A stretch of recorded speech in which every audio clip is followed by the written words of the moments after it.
I knew I wanted to do something interdisciplinary, but I wasn't quite sure what to do, and we kind of brainstormed for a moment or so and weren't really struck with any particular ideas, and so we just kind of put that idea out on the back burner and just kind of didn't think about it again until we had the opportunity to come to NCAT, actually. Exactly, yeah. When the opportunity presented itself for the content that was in the workshop, we were like, this is totally what we want. Maybe it'll give us the activation, energy, or the ingredients that we need to sort of stir it all together and create something good.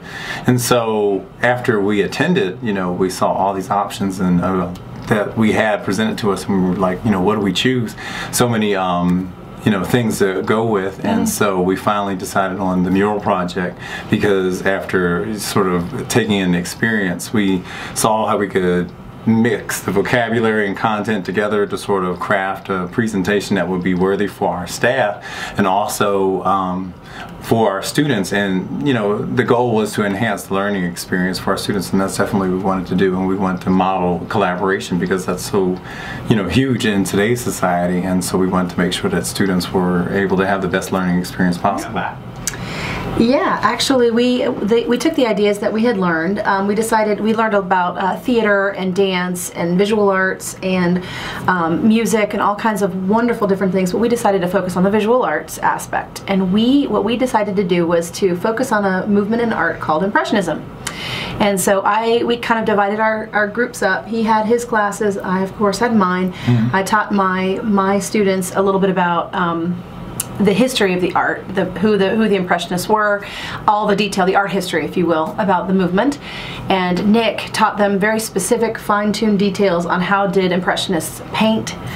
And then we flip-flopped our classes. Yes. And I took his kids and taught them the same lesson. He took my kids, taught them the same lesson, and then we brought them together as one whole unit and worked collaboratively to create a mural. Yeah, so basically with her handling the history part, because language acquisition is more than just necessarily talking about conjugation of verbs. It's about taking in the whole cultural experience. So naturally the history will work well because she could tell the students what was going on in France during that time period, and I could talk about light theory and color and all those types of things, more the technical aspects. So us carouseling our classes, whereas I would have her class one day and she would have mine, was a great way for students to not only take in information but to sort of see two different teaching styles and to see how we sort of bring those together for an end product. So that's what basically we did, and it worked out really well because students had a chance to meet other students and work together with them, not just their classmates that they meet with every day. And so it was really nice to see them collaborate and work together. Yeah, so to answer your question again too, to kind of sum up there, we created a 4-foot by 6-foot mural, and each student had one particular section of that mural, and they focused on that piece. They worked on the colors and the technique that Nick had taught them for that particular rectangle, and then what we did was we reassembled all of them together to create one large 4-foot by 6-foot mural. Exactly. Which was amazing. You could get the overall impression, if you will, of the master painter, and but yet you could definitely see the individuality in each of the rectangles, which was really, really cool. It was really, really neat. Yeah, and then okay, so the lesson was about art history and art techniques and also French, but it was a greater sort of metaphor there because students had a chance to see how their individual contribution impacted sort of the greater good of the group or something or with a purpose. So therefore they had a chance to see how that could be done in the classroom as a learning environment, but even you could take it to your individual contribution to the community or to the country or even to the world. And so that's one of the things that we wanted to necessarily focus on, was allowing them to see the greater good in all their efforts that they do.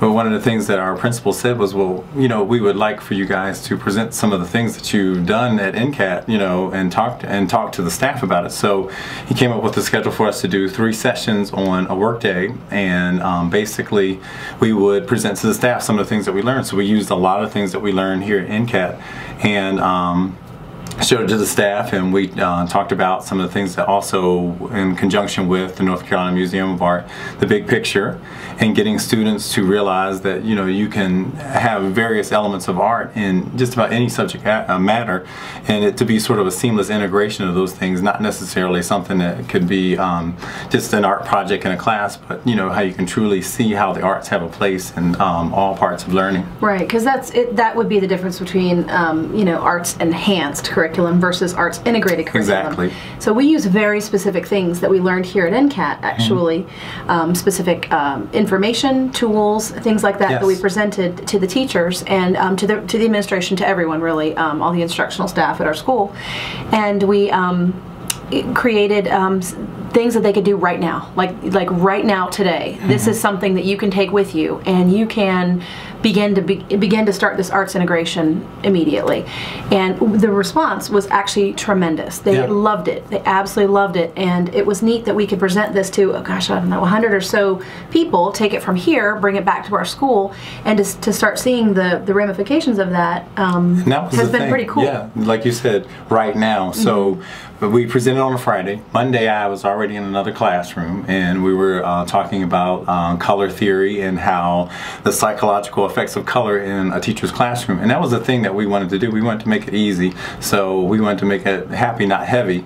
And so by them being able to have small chunks that they can start doing, it wasn't something that was awkward or required a lot of planning, because, as teachers, our plate is full, and sometimes how do you find room to put another plate on the table? So then therefore, by doing that, we allowed them to sort of see how seamless and easy it could sort of all mesh together. And not just one more thing different they have to plan for, or they have to, people are doing a lot of wonderful things in their classrooms. And the neat thing about being here at NCAT was it really showed us ways that we could, take the good things that we're already doing and just apply just a new thing, a new twist on it, and now you've got a whole new realm of possibilities in your classroom. You're reaching new children, you're pulling kids in ways that you haven't been able to before. I mean, you can use the arts in math class, for example, and that was really neat to be able to be part of learning that and transferring that off to our staff.